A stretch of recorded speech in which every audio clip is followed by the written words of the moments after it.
Hello, sir. I would like to explain about the International Phonetic Alphabet or IPA and Generative Phonology.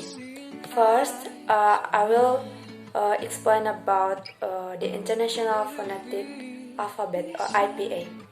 The International Phonetic Alphabet or IPA is a phonetic notation system that uses a set of symbols to represent each distinct sound that exists in human spoken language.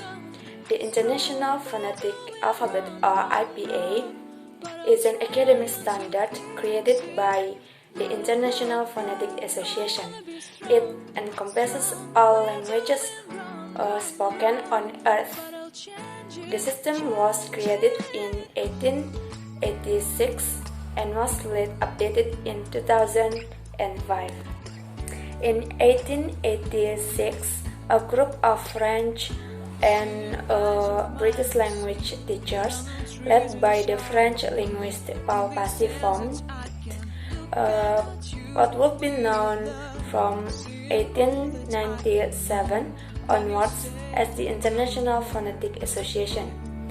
Their original alphabet was based on a spelling reform for English known as the Rhomic alphabet, but to make it usable for other languages, the values of the symbols were allowed to vary from language to language.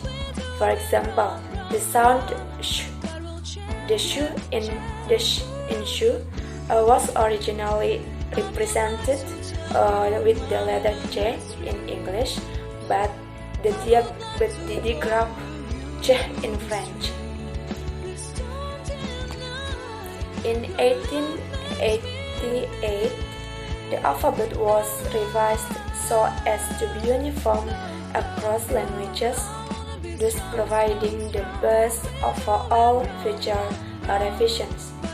The idea of making the APA was first suggested by Otto Jefferson in a letter to Paul Passy. It was developed by Alexander John Ellis, Henry Sweet, Daniel Jones, and Passy. So this is the development of the International Phonetic Alphabet from year to year.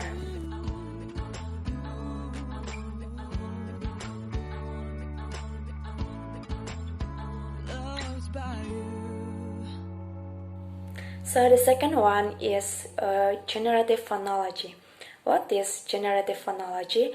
Generative phonology is a component of generative grammar that assigns the correct phonetic representations to utterances in such a way as to reflect a native speaker's internalized grammar.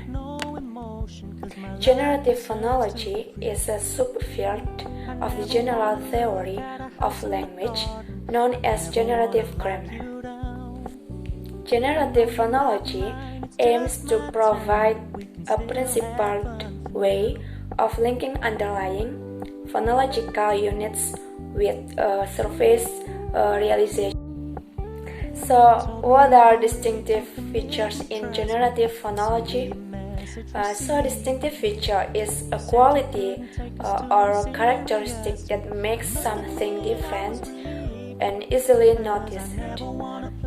The phoneme of a speech sound can be described by the total elements or features that make it distinct or different or distinctive from the other phonemes.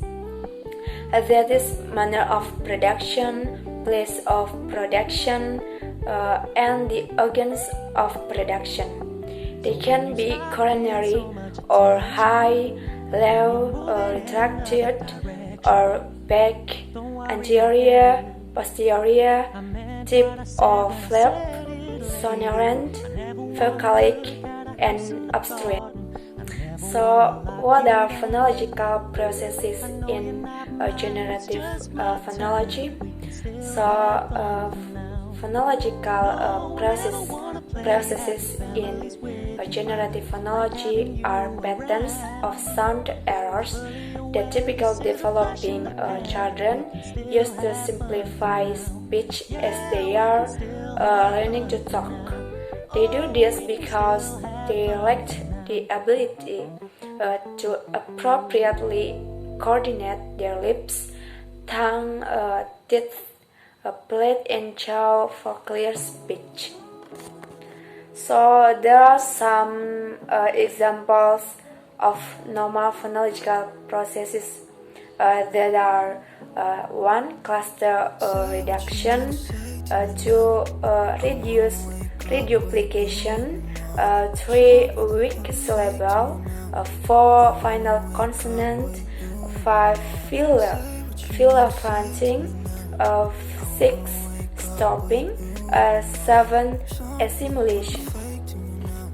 So, what are phonological rules in generative phonology?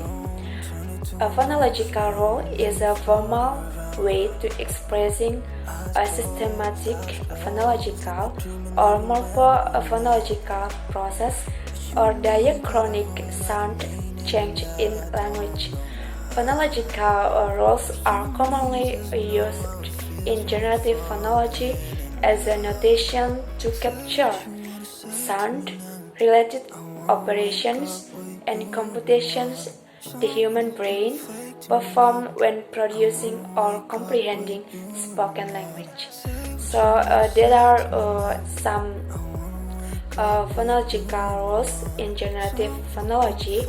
There are assimilation, and then dissimilation, 3.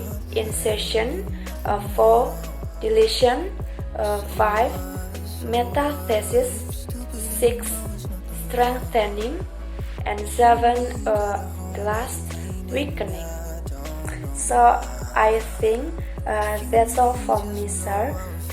If I have made some mistakes or any errors from my explanation, I hope you can forgive me. Thank you for your attention, sir.